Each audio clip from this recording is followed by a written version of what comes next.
Hi, this is Tutor Nick P, and this is Word Origins 489. The word origin today is cab. Okay, somebody wants a screenshot, do it right now. Let's get right to it. You can also hear people say cab by itself, or taxi by itself, or taxi cab, but you can't reverse it. You can't say cab taxi. All right, let's continue. The term cab derives directly from the French word cabriolet. A cabriolet was a type of covered horse-drawn carriage dating back to 1763, especially ones for hire, just like a taxi cab is today. And, it had that sort of a cover. That's why even today, sometimes like the front of a truck or a front of another big vehicle, we'll call that area the cab as well.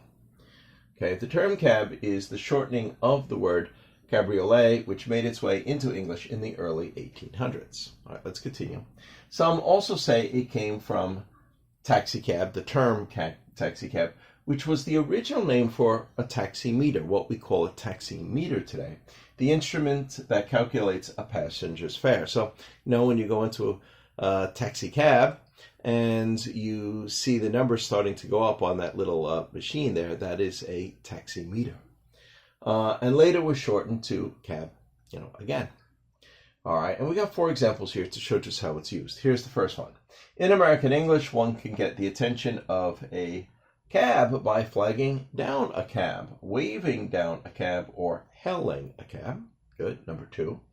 Why don't we just share a cab instead of taking public transportation? Good. Number 3, if we are running late, we should just take a cab to make up time, especially if you're running late and you were going to go another way. This is faster, so you trying to make up time. And number 4, we also use a lot of noun phrases with the word cab in it, such as cab driver, cab fare, cab ride, etc. If you like videos like this, check me out at Tutor Nick P on YouTube.